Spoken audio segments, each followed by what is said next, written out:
This is Indie Business Podcast, episode 58.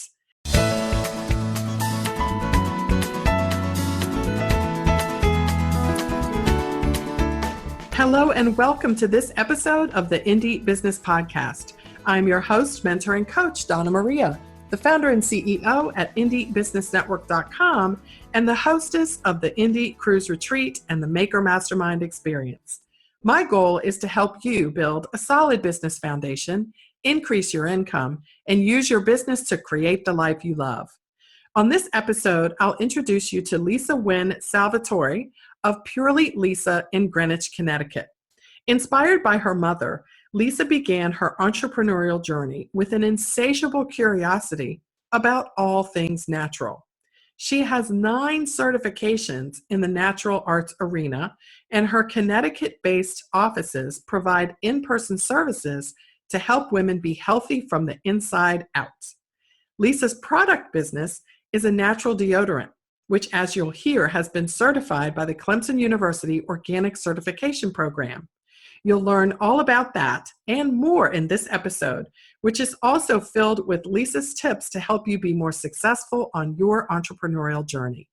You can find an outline with resource links and show notes for this episode at indiebusinessnetwork.com/58. We'll talk with Lisa in a minute, but first I want to tell you about Maker Mastermind Live, my 2-day live event coming up in Nashville in November. If you're a maker with an emerging business, basically you're early in your business, or you have an idea for a business but you need help getting things off the ground, then this event is for you. I'll introduce my 4-part Indie Method framework, and you will have a chance to work with like-minded business owners to replace all of your general ideas with execution strategies and benchmarks and timetables so you can ensure forward motion. You'll also enjoy business critiques, collaborative idea sharing, and a chance to attend my mastermind dinner and get your own mini headshot photo session with a Nashville photographer. The early bird expires soon. Register today at makermastermindlive.com. And now let's talk with Wynne Salvatore.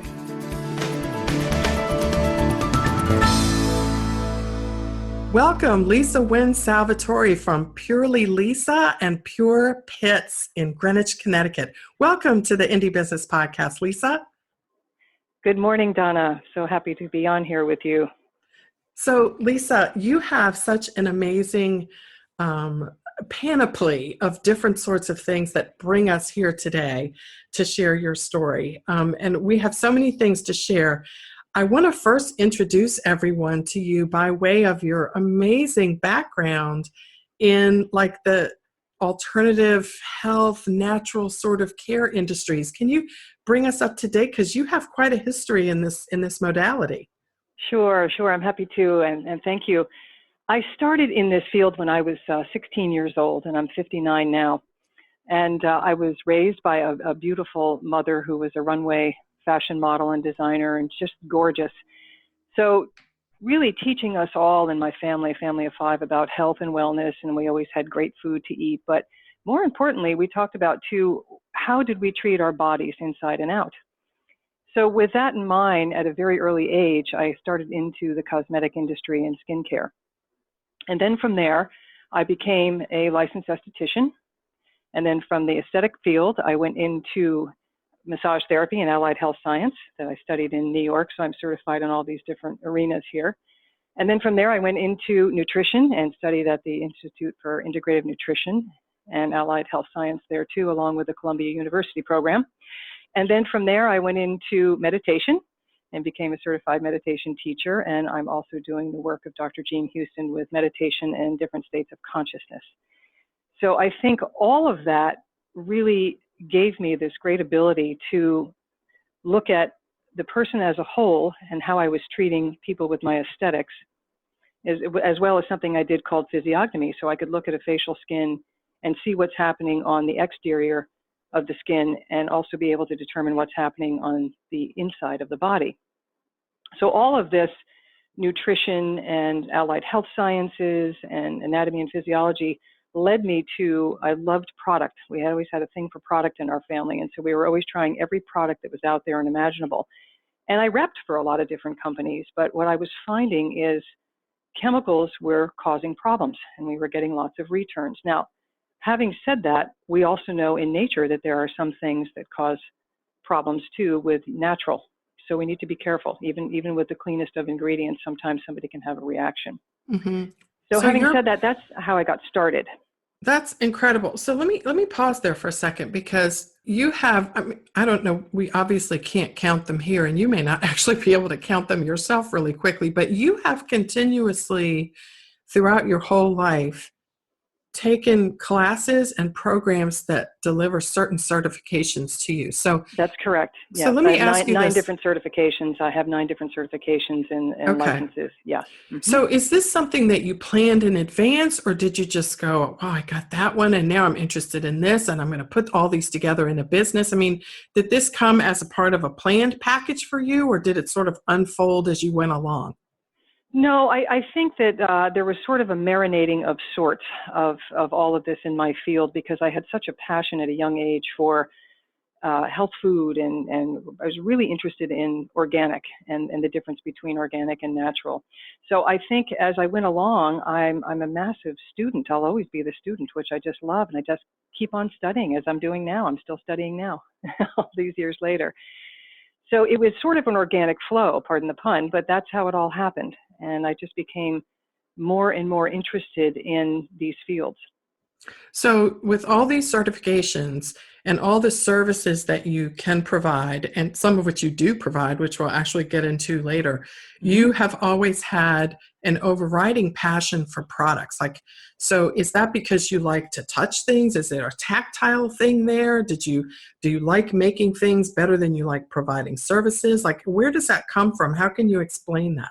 Well, I think it comes from my mom and I. Every Friday we would go out and go to hit Bloomingdale's and all the counters with cosmetics, and we would try everything. It was just really something that we did for fun. But more importantly, I became very connected to scents, which led me into, I'm also a certified aromatherapist as well.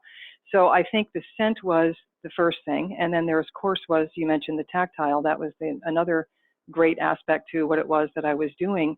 And then, of course, ingredients and how were these things made? I was fascinated by it. I worked with a pharmacist who used to show me how to make rosewater compounds for skin problems and all sorts of things. And that came at a very early age, too, as well. So we just kept on going. You have an insatiable curiosity. That's what it sounds like to me. It's like you don't look at something and go, oh, that's nice. You look at something and go, what is that? What does it do? How can I make it? Yeah. And what is really the efficacy of these products that we're using, and why are we using them? And I think the great advantage of being an esthetician is that you have that advantage of really knowing a little bit about, or a lot about, between the different studies I've had of anatomy and physiology, and really what we put in our bodies and what we put on our bodies was going to make a big difference. So if we marry all of these things together, then we have a greater sum than its part. And I think that's the beauty of the type of work that I do with people. And so it's never too late and outside. Yeah, and it's never too late to learn more about that, is it? Never too late. Mm-mm. So Lisa, your business, Purely Lisa, makes one product. I think this is so fascinating because we get to like focus on like the one thing, like they always say, and I love this saying, like the key to success is to always make the main thing the main thing. And you have definitely done that. So tell me, when did Purely Lisa start as a business that made the Pure Pits product that you make today? Okay. Well, I think first and foremost, there's an old saying by Rumi, the Sufi poet, that says, let yourself be drawn by the stronger pull of what you really love. And so I loved making products, and this is how Pure Pits was formed. 7 years ago, I had a lot of women coming into my practice who were very hormonal and had a terrible body odor. And they kept saying, gosh, you do all this for your face and my body and my skin. Can you make a deodorant? Can you make something that works? And I said, you know what? Okay, let me try. So I went into my kitchen, which I always feel is where all great cosmetics are made, and I began to play around with different formulas, and I went on the internet, and 9 months later, after being extremely diligent about how I wanted the product to work and what were the components and what was the efficacy of the whole product, I decided that, Pure Pits needed to be born. So I took it to a certified, USDA certified organic lab, And it took over a period of 9 months. I was very particular about the scent and the smell and the concentration of it all. And that's how it was formed. So it was very important for me to create a product that was certified organic.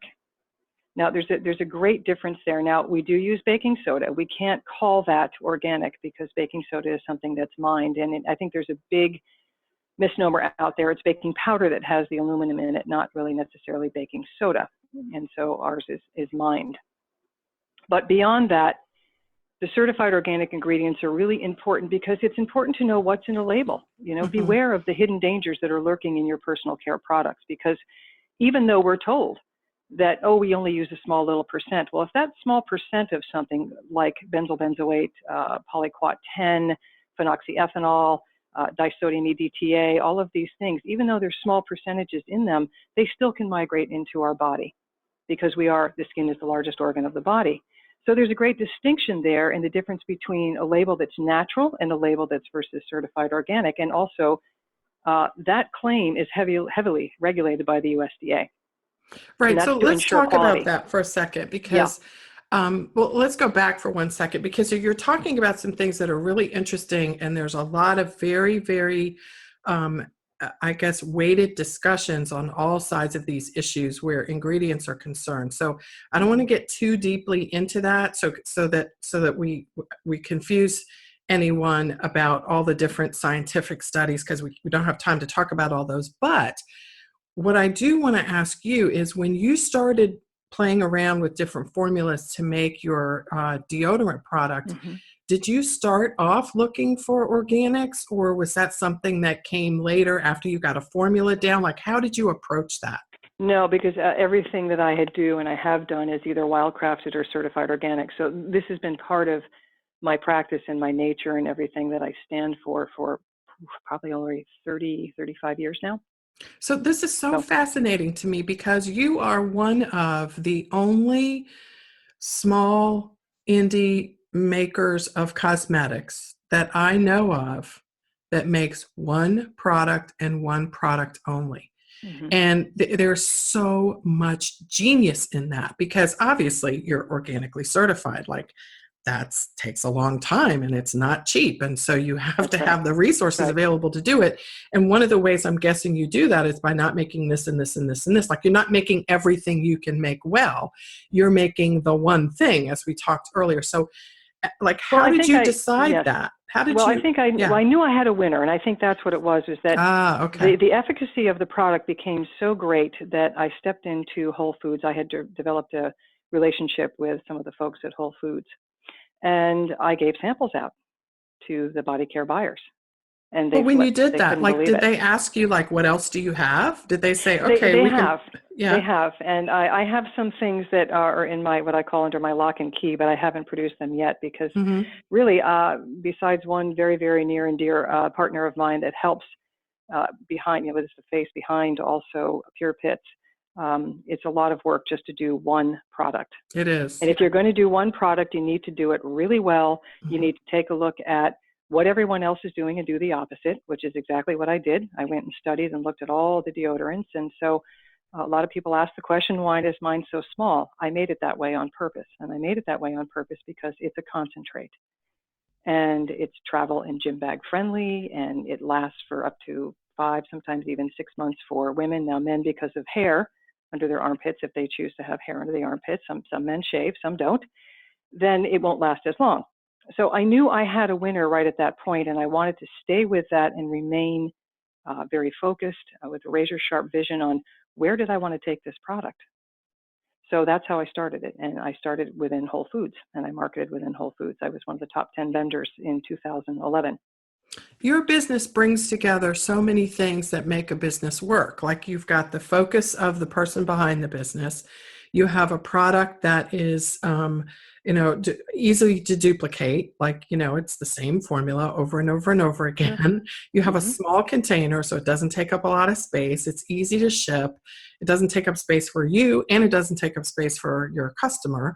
I mean, there's just, and I get one line sheet, one sales sheet. It's like with one thing on it, right?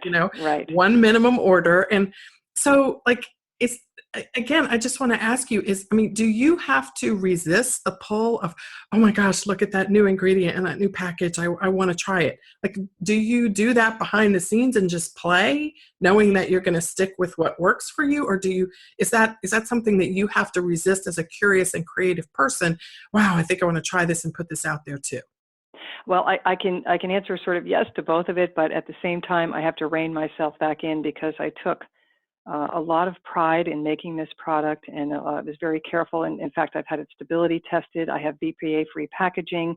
So I really wanted to take the time to let this product get out there and build that brand and let the name get out there. And that's exactly what's happening now. Now, I've been 7 years, but it's still, to me, a cottage industry. So it's my baby, and I still really want to nurture it and get it into the right hands and let people really know about certified organic and really what that difference is. So I do resist, to answer your question, but again, the focus really is on getting the brand out there and also selling direct, which is what I've been doing off of my website.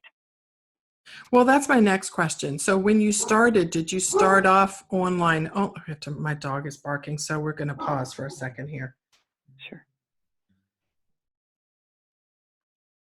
So Lisa, that's my next question. Did you start off manufacturing with the idea of doing wholesale or online or both? Like, has that evolved over time, or did you know in advance which one you wanted to focus on most? Well, I knew that I was going to need to have a large springboard, and what better place at the time would be Whole Foods. And so I was very fortunate there. So that was the way Pure Pits really got developed, was through all the Whole Foods. And I think we're in close to 80. We just got into another one yesterday. Mm-hmm.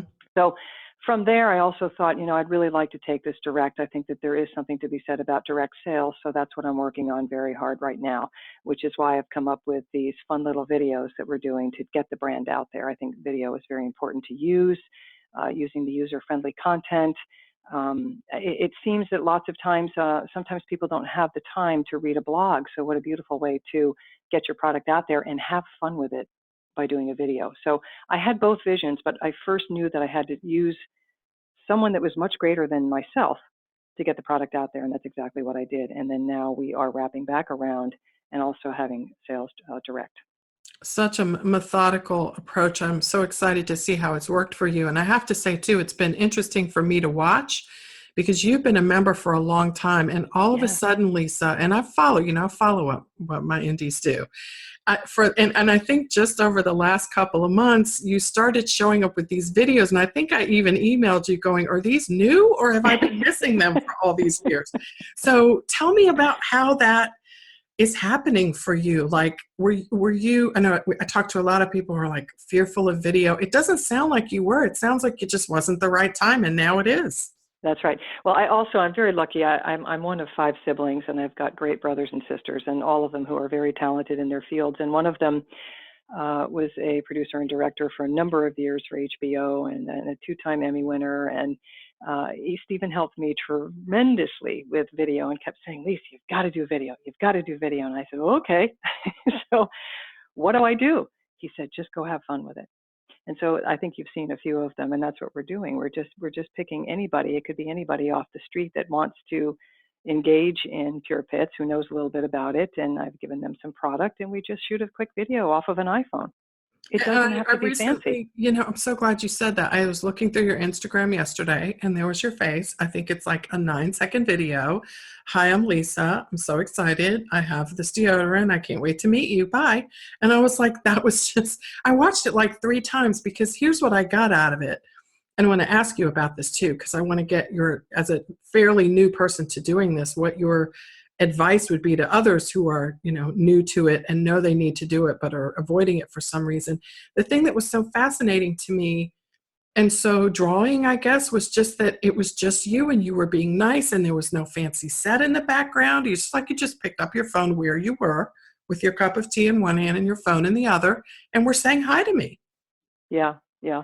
And I think that that's what's important in today's world. We're all in a very, very fast paced, aren't we? And I'm in the East Coast, which I think is even a little faster. So it's a beautiful way to get a message out, and it doesn't take long. It can take anywhere from 20 seconds. I think my longest one has been 37 seconds. And we will continue to put those out. I also just had a whole flurry of what I call pure pit sightings with somebody with my product in Italy that put it at the Vatican and put it at the Arno River in Florence. And so we're just taking it and having fun with it. And I think that's really important. You know, we tend to always get very serious about things. And so sometimes we have to lighten up. And for me, as you know, with all of my studies, I take things quite seriously. So it was fun to just lighten up a little bit and have fun with these videos. And that's what we're doing. And it's working so far, so good. And Lisa, isn't it interesting that we live in a world where our customers want to have an interesting Instagram feed too? So the picture of, you know, the Vatican where they're vacationing is made even better now because they can say, and here's my deodorant of choice at the Vatican where I'm vacationing. Yeah. So, I mean, we have so many more opportunities to ask our customers to share their experience with our product because they have those tools at their fingertips, whereas, you know, just 3 or 4 years ago, they didn't. And it was just us trying to get out there and get out there and get out there. And now we have this lift that we can get easily from the people that we serve. Yeah, and I think it becomes, it is hard because we have a lot of trial and error with this. You know, I've tried all the SEOs, I've tried this, I've tried that, you do end up spending a lot of money, but at the end of the day, I'm very interested in people's story, and I'm very interested in helping to empower other people, men, women, whatever it is that they're doing. And I think that that's important too, is that it's not just about, well, yes, it's the product, but it's also the story. And I'm interested in how people did what they did. Well, and so I think this is why when I made Pure Pits, and you know, honestly, when I thought about it, I thought I got a great product, and then I thought, oh yeah, I have to market it. How am I going to do that? You know, it's funny that you say that because my first business was the same way. I had quit my job, opened a retail store, and I was driving up the road one day to go pick up some essential oil supplies from somewhere. And I looked out on the freeway and I went, how do I get these people into my store? And of course, you know, by then it's not the right time to ask that question. But I'm glad, you know, that I, you know, managed to get through it anyway. So Lisa, let's talk about this organic certification process. And this is quite an undertaking. And first I want to know, like, you know, why was it so important to you to do it? And then if you could tell us basically what your products had to go through in order to earn the USDA certification seal. Yeah, well, I think going back again as a youngster and being an athlete, I was always really into clean and green. So that first and foremost was important to me. So when I formulated the product and working with the lab, I realized, okay, what do I need to do to execute these next steps? And of course, it was indeed dealing with the USDA. Now, I'm going to take a step forward first about something that just came up, because I think it's really important, and it was a great way and a great opportunity to engage with the USDA. Somebody turned me in saying that I wasn't certified organic and reported me to the USDA, which was wonderful because it was a great opportunity to actually talk with the USDA and talk with the NOP and all of these different people down there to find out what happened in the database. So it was actually a blessing, and it turned out that it was nothing but an update. So they are trying very, very hard. There are very few field workers at the USDA right now, and they're trying very, very hard to help people really make that distinction. So that was the first thing that I thought of, and that's how Pure Pits was really born. Was that I knew I had to. I mean, there was just no question in my mind that it needed to be certified organic. So let me pause here, because you just said something that I love, and I want to emphasize is that, like, most people would say the worst thing in the world that could happen to me is I got reported for something that's not true. And you're like, it was the best thing ever, because then I got to go actually meet the people that regulate me, maybe not in person, but certainly like on the phone or in letters or what have you. I got to talk to them, and I got access to them in a way that I wouldn't have had. And we found the problem, and now we have new relationships. Yes, and I got to learn more about them and what their struggles were, and really what it was that they were dealing with, and offered my help in terms of maybe even sitting on a board with this, because I think it's important. I think it's very, very important, because what's happening is we're seeing a lot of the word natural. Now, poison ivy is natural. Doesn't mean that we want to put it on our skin. Right. Petroleum's natural. We could go on and on about different substances, but when you're thinking about a deodorant, and when you're thinking about a highly lymphatic area such as the armpit, you want to be really careful that you're not allowing anything to migrate in through the lymphatic system. So you have to be very, very careful. And that's why I think also too, I had a mother that died of breast cancer when I was very young, when I was 26 years old, which again helped me really think about, wow, how did that happen? Was it environmental? Was it diet? What happened there? And that was really important to me. And so that again, that was all those years ago. That's when I really started with all of this. Mm-hmm. So Mm-hmm. So having that opportunity was wonderful. And I got to learn a lot about what's going on with the USDA. So to answer your question, you have to send in your label. They have to approve it. They can say, nope, you can't say this. Now on my label, as you notice, it will say purely natural deodorant at the top of the label, because we can't call it certified organic, or we can't say organic deodorant on the label. We have to say purely natural, because baking soda isn't organic, is it? Right. So if you flip it around, you'll see that I have a seal from Clemson University, which is that's a big certifier. So that's who we went through, and that's the seal that I have. When you see the black and white seal, it's because 100% of the ingredients really are certified organic. So now they're going to take it a little bit 10 steps further and really start to regulate, which I think is going to be very important, because you can say something is natural, and again, but we don't know how it's grown. Is it grown with chemical pesticides and herbicides? And then you see all these lovely flowery fragrances, and that's another thing. In the word fragrance, there could be up to 500 different chemicals, or it could be synthetic in this country, not in Europe. In Europe, that's considered an essential oil. So Lisa, I'm looking for the USDA organic seal on the front of the product. You're going to see it on the back, and you're not going to see USDA, because we are certified by the United States Department of Agriculture, but it's the green and white seal on the back, and it says Clemson University, certified by Clemson DPI. Okay. So isn't there a different one for? There is for black and white, but we can't call it 100% certified because we have baking soda. Got it. This is why how to read a label is really, excuse me, so important. It is. I like to say, really, it's pure, it's simple, it's safe. And so which ingredients would you like to wear? Something that just says it's natural, or something that we know is certified organic and has been tested and has gone through all of the hoops and the measures that one needs to do in order to get your product out there. So if they don't like the way your label looks, they send it back.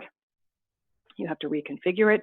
So on the front, we say purely natural deodorant, pure pit, super concentrated. And on the back, you have all the certified organic ingredients.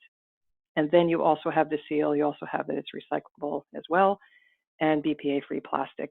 And this has also been stability tested for very, very high heat. So then when somebody takes this into Nigeria, the Far East, it's been all over the world. I get reports back that there was really very, very, very slight degradation, meaning that it may have just gotten ever so slightly soft. And that was important to me too. So I had to think about, where is this product going? Right. It could be international. Lots of places. Yes. So tell us a little bit, Lisa, about the certification that you have. Like, how is it? You mentioned Clemson. Can you tell us a little bit about that program and what they actually do there? Like, did they actually look? I guess they look at all your ingredients. They want to make sure that you're actually using organic ingredients in your product. Do they actually get a copy of the product, or do they use it themselves? Tell us a little bit more about that process. You have to, first of all, whatever lab you're working with has to be certified organic. So Clemson University is the actual certifier, and it's down in South Carolina. And so they're a very, very large, public grant university, and they are very big certifiers of organic products. So you have to you have to work with your lab. You then have to, it was founded, by the way, I think it was back in 1889, Clemson University. And they're very big in agricultural, forestry, and all different types of life sciences. So it was very important for me to get that product there along with my lab. And then they have to send a copy of all of my ingredients. It has to be certified by the lab. The lab itself has to be certified organic, which it is, USDA. And then they certify the product. Now, again, you can't have the black and white seal on my product. Now, if I were to take the baking soda out and use something different, maybe, but we wouldn't have the same efficacy. So right now, I'm leaving it as it is. But I love what you've done, because you wanted something that would work, that would have the highest level of the certifications that were important to you and your customers. Yes. So you figured it out. Yes. And I think you really, when mapping out a product, the first thing you need to think about really is, where is my passion? What is it that I want to deliver? How can I help? What is needed? And I certainly think deodorant is very well needed. It's a very delicate subject, isn't it? Body odor. So we have to be careful when we're dealing with personal care products. So I think first comes the passion, and then you have to really research what it is that you want to do with the product and where you want to take it, and the type of regulations that it's going to go through. And I think that's really important. And that's why I like the USDA, because it is heavily regulated. How important, Lisa, I mean, you've been in this industry for a long time. How important do you think it is from a consumer perspective to have a certification that resonates with your customers associated with your products? So I'm talking about organic in particular. I just mean in general. Do you think that's important? I do. And I think you said the word resonate, and I think whatever you resonate with is certainly something that, you have to have a passion for that. Does it matter to you? And it did matter to me. But it's also going to matter to other people, because I love hearing stories that I've gotten from all over the world about why, they've loved my deodorant and things that they've tried. And so people feel good about it. You want people to feel good about what it is that they're doing and what it is that they're using. And certainly with Pure Pits, so far so good. We have done just that. Mm-hmm, mm-hmm. So let's talk a little bit more then about these videos and your marketing. Like, I know you talked earlier about how, look, we wanted to go into wholesale first so we could get some lift, and, other people could do some of the heavy lifting for us. Well, tell me this then, why do the retail sales at all? Well, retail sales, obviously, you're going to have double your margin there, and also I think you develop a better customer base, because I am the face behind the product, and I can answer any of the questions. Many times when your product is floating out there, you really don't know who's representing it, and many times they may not know the product. They may be new in a store, and they look at the product, and someone says, "Oh, hey, what did you know about this?" I don't know, and then they try it. And they don't like it. Well, maybe they don't like it because they didn't use it properly, because it's such a heavily deodorant concentrate. And so they don't know that. And so they use the whole tube in a week. I mean, I've had that happen. So it's a lot. Fortunately, too, again, this is how we learn. We fall down and we get back up. So this is what's happened with Pure Pits and formulating that, is really have to think there's many times where, we get frustrated. That's totally normal. And on the other side of that entropy or that sloth, or whatever word you want to use, is really something else there that's great. And I think that's how I've learned is, I learned that social media is not a panacea for my product. It truly isn't. It's a component, and it needs to get out there. I also learned that SEOs, I've spent tons of money on SEOs that got us absolutely nowhere. So at the end of the day, I think utilizing video is a great way to reach your base, and leveraging yourself. Yes, and leveraging yourself so and your story. I've heard so many people say and nobody can tell your story like better than yourself. You're the only person that can tell your story. Like, your publicist can tell your story, and it's still a publicist telling your story. It's like, but when you're there, and so great too, because when you do it, people are seeing something that they will not see anywhere else. Like, we can cut and paste your publicist story and use it for our own and change 3 words, right? But we can't duplicate your face and your smile and, the part of you that radiates from the inside out that comes through that camera, which is, I think, one of the most powerful things that we as small business owners have. It, as you said, it's not a panacea, but it is a huge ground leveler. Oh, for sure. And again, it's a springboard, and it's very important to get your message out there, whatever message it is that you want to deliver to your clientele, to the public, to whomever. And I feel that for right now, and again, using humor is really good, particularly when you're talking about a body care item that is personal, isn't it? Body odor is very personal. Yes. Oh, so comedy is always good. For some fun videos of people in certain moments in their lives when others recoil because there's a problem with the smell. Well, there was a very famous line: "Never let him see you sweat." I mean, that. There you go. Yeah. Right. So there's many ways to really think about that and to approach that whole concept. And again, it's a delicate one, isn't it, when you're dealing with personal care? And I think that there needs to be also a respect for trying to conquer the worst of body odor. Right. And it Right. happens. Right. And making it funny as well. So how do you encourage your customers to like share a picture of, your product in front of the Vatican or what have you? Do you like call them on the phone, or do you, Well, some of them I just stalk them on email, or Instagram? or sometimes they're just in here. They're in my practice, and say, hey, I'm going. So I say, take Pure Pits with you, Mm-hmm. and as you say, hashtag pack your Pure Pits. I think that's really how I've been Pack your doing it. pits, like pack your Pack your pits. pits. I Yeah, love pack your that. I pits. love that. Exactly. Hashtag Yeah. pack your pits. Yeah. And so I really just, I'm pretty bold that way. I'll just step out and ask people. And I've developed those relationships with people all these years in my personal practice here in town, in the professional practice as well, I should say. And I think that that's really what I've been doing. And we're having a lot of fun and a lot of laughs. And that's welcome too. As I said, I think you need to use comedy. So in your business, I mean, we've talked about your products, obviously, but you have the service components of your business, and you're able to have these multiple income streams, each of which leverages against the other, so that you're able to continue to do what you love, make more money, have more fun, and everything sort of is integrated together. It is, and you asked the question earlier about, did I know I was going to go from one thing to the next? But the one thing that you just brought up, a very good point, was that being a sole proprietor is, you're right. What else can I do to develop another type of income stream as I get older? As I said, I'll be 59. I'm still very young, by the way. Absolutely. And what else, right? And so what else could I do? So I just keep it open and keep it opening to that infinite possibility of learning. And I think if you stay open and you remain open and remain very inquisitive, as I am, a very curious child, and I'm still curious. I still have that child in me, and I think that that's what makes it so important too, is that you can continue to develop and just seek whatever it is that you desire. I have a feeling that I picture you very busy. You're making your products. Do you have help, by the way, manufacturing your products, or do you make everything yourself?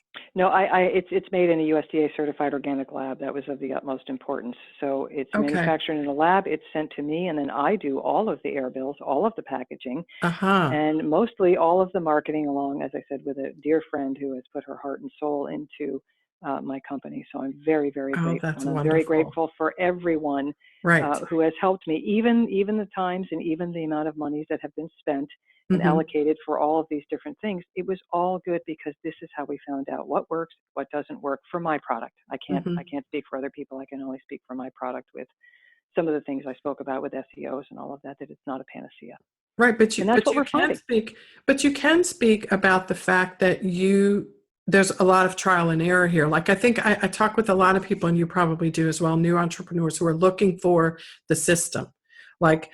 And take this step and do exactly what they did. It's going to work, and that's just not how it works. It's trial and error. Yeah, it is indeed. Yeah. Indeed, so what advice do you give to a new entrepreneur, Lisa, who is, I mean, it's natural to kind of want to know what the system is, because, there's lots of business models out there, like, a lot of independent consulting opportunities, particularly for women, where, you get a big 3-ring binder and there's the system. And so I think people naturally kind of look for that. There's something to be said for that. But when you don't have that, Lisa, how do you adjust your mindset? How do you help young entrepreneurs adjust their mindset to it being okay for you not to know exactly what's going to happen next, but, choose among the 5 or 6 options that you have, the one that looks like it's going to work, and do it for a certain amount of time? I mean, how do you help people not feel like that's falling off a cliff? Well, I think, the very first thing is the person, you have to have a passion for what it is that you do, no matter what that is. So your passion and your desire is going to come first. Your vision will come, but it's not, I mean, I don't know about you, but I've never seen anything really being produced and it became a slam dunk hit, really, because there's always some sort of problems. Even sometimes I tell people to watch Shark Tank. It's a great way. It's a great show. And it's a great way to find out, really what's going on in the industry and what people are actually looking for. Right. Because sometimes you're better off just doing your own direct business, and sometimes you're not. Sometimes you have something that can be on a large scale market, and sometimes you don't. So first, I think it begins with your passion. Second, it is always, in my estimation, going to be a trial and error. And first things, once you have that product, whatever it is that you make, spread it amongst your friends and your family. Go local, start local. Because if you want to do it that way, then it becomes a grassroots effort. And there's nothing wrong with grassroots. That's what we did. And I think that that's a great way to test whatever it is that you're doing and that you're trying to market out there, whether it be personal care or something else, is go locally. Use your contacts. Talk to everybody that you know, because somebody's going to know somebody that's going to know somebody that can actually help you. Lisa, You can go to... Yeah, go ahead. You can go to even your local chamber of commerce. There's all sorts of free local business individuals who are there, who are retired, that that want to help. So that's another way too. But it's important. Start locally. Yeah, that's such good advice. What do you see on the horizon, Lisa, for entrepreneurs who are, making products on a small scale and having all these different options in terms of where to sell them? Because, you talked about wholesale, you talked about your website. We obviously have, Amazon, we have collaborative subscription box kind of opportunities. What do you see, and what words of encouragement can you offer for the future for people who are just getting started today? I see you just made some good points too, but I think everything has developed into such a mass scale, with Amazon now buying Whole Foods and sort of taking over. I think it's important to really think about going direct and selling your product directly from a website. Why is that? That's really going to be key. Well, again, because on that website, you're going to get the person, the manufacturer, the story. And people really do want, they want truth. They want to know, particularly if you're dealing with something in certified organic, they want to know. They want to know really what it is that you did, how you did it. And then they also have a faith and a trust in you. As you know, when you go on some of these bigger websites, whether it be Amazon, Vitacost, any one of them, you don't really know how long has that product been sitting there in a warehouse. Who's behind that product? There's been multiple problems with people putting up things that they're so-called somebody else's brand on Amazon. I just read a whole article about that too. So I think it's important to try and go direct, because I think that's going to be a wave of the future. Lisa, you have so much experience and so much wisdom and so much passion. And, I almost feel like blinders. I mean, it's like, because I've known you for such a long time. I know. Our conversations have been so short until here recently. Yes. Actually, now that I say that, Lisa, that's really making the point that you're making about the personal touch that these videos and the social media brings about. Because while I always knew you had an awesome product, I've even tried it before you started doing all this stuff. Like I know it works and I've used it. So as you were kind enough to send me some. So it does work and it's great, guys. But here's the thing that that stands out to me is that for all the years that we've been acquainted, the thing that brought about the opportunity for us to get to know each other better is a podcast, which is virtual, your videos, which just started populating my Facebook feed all of a sudden, right? Because I hadn't seen them. Facebook decided I needed to see them, and it was right. And just me saying, why is she showing up all of a sudden? Have I been missing this, or is she doing something different? So my curiosity took me over there, and I was like, this is new. I got to talk to her. And that's how it happened. So it's almost like the same journey that a customer goes on when you show up. It's like, why is she showing up? I better go check it out, right? Well, we're always learning. I'm always learning. And it was the old saying, when the student is ready, the teacher will appear. So clearly for me, again, that's why I think trial and error is so important. This is how we learn. And this is not a bad thing. It's a good thing. So I would also say to people is, go ahead, get frustrated. Get angry. I got angry actually when the USDA contacted me. I thought, how dare somebody I am certified organic, and it was a great opportunity. Right. So having said all of that, this is the way life works sometimes, and this is the way we develop, and this is the way we learn, and it's all for the greater good, I think, and this is my feeling on all of it. Well, and it's definitely inspirational, and it works. Thank you. So everyone, it's purelylisa.com, which will take you to Pure Pits, Pitz Greenwich.com, where you can watch a video and you can purchase these products direct, right? Or in Yes. select some Whole Foods around the country. If you go there, look for Pure Pits on the shelf. If you live in and around Greenwich, Connecticut, Lisa offers different services, and you can find out more about those at Wynne Salvatore.com. I'm going to spell that for everyone. Okay, Lisa, why don't you do that? Sure. And also I'm just going to say they can just go to purepits.com, PUREPITZ.com. Okay. All right. Purely Lisa will lead you there, but a more direct way is just purepits.com, where we do have a 3-pack special, and we also sell a singular, and you get to learn a little bit about some of the other work I'm going to be doing, which will be up there, which is making formulas for the wounded elephants of India. And I'm going to be heading over to India in January, so I'm a big... Oh, how exciting. Making formulas. Oh my gosh, yes, a whole nother podcast on the horizon. Yeah, well, we can do that too. But yes. At any rate, LisaWynneSalvatore.com would be LIS as in Sam A, and then Wynne, W-Y as in yellow, N-N-E, Salvatore, S-A-L-V as in Victor, A-T-O-R-E.com, LisaWynneSalvatore.com. And Lisa, from time to time, I think you mentioned that you're open to offering, some consulting services for people or helping them and the way to get in touch with you if we'd like to purchase one of those is? It's just purelylisa@gmail.com. Okay, purelylisa@gmail.com. It's easy to get in touch with her, guys. If you can't remember anything else, just remember Pure Pits, PITZ.com, and that will get you to her. And oh, Lisa, goodness, this was such a wonderful show. I'm so excited that you have shared your journey in a way that, people can pick and choose a lot of elements of what you've done and apply it to their businesses. And that's really what we try to do here at the Indie Business Podcast, is to tell the stories that help other people see what can work, what is possible, and then try it for themselves. Watching you, of course, as the guiding light and the results that they can potentially hope to receive as well. Well, thank you so much. And I want to take a moment to thank you for the incredible community and service that you have offered at a time where, you asked the question, how did I do some of the things I do? If it wasn't for Indie Beauty Business, I wouldn't have known what to do. Like, how am I going to insure my product? Yeah.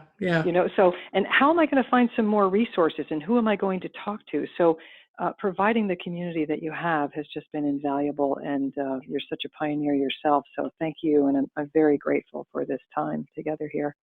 And I'm happy to talk to anyone and everyone.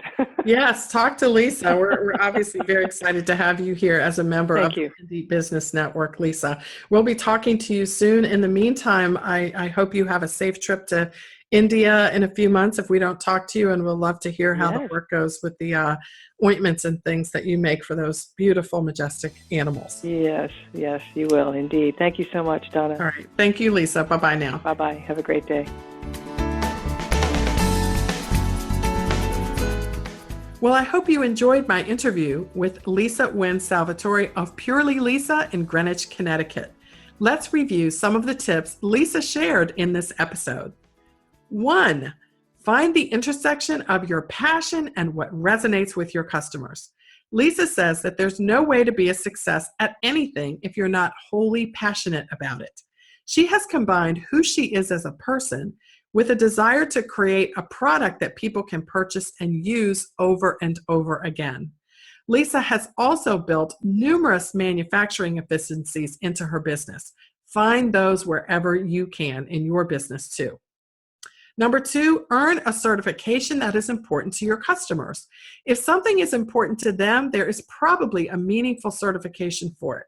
Seek those out and see if one of them could complement your brand message and increase consumer trust as you market your products. And thirdly, sell directly to your customers to tell your story. While Lisa says that wholesale is a big part of her business, she is boosting her online direct-to-consumer sales because it's the only way she feels she can really stand out in a crowded market these days and tell her story. After spending a lot of money on things like search engine optimization services and getting practically no return, Lisa says that using video on Facebook and Instagram is one of the best ways she makes trustworthy connections with her customers. Well, if you are inspired by this episode, be sure to share it with someone you know and help spread the word. This podcast is all about you and the indie business revolution because you are breaking the mold of traditional entrepreneurship and creating success on your own terms.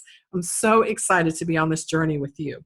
You can catch every episode on iTunes and Stitcher or your favorite podcast streaming app. And of course, you can always find all of my episodes at indiebusinessnetwork.com/podcast archive. And if you're listening on iTunes, won't you do me the favor of rating this podcast? It helps me so much to know that you are appreciating the amazing people and stories that I feature for you here. You can also share episodes from my blog at indiebusinessnetwork.com to your favorite social media outlets. I will see you on the next episode of the Indie Business Podcast. In the meantime, break all the rules, build your own corporate ladder, and create the life you love.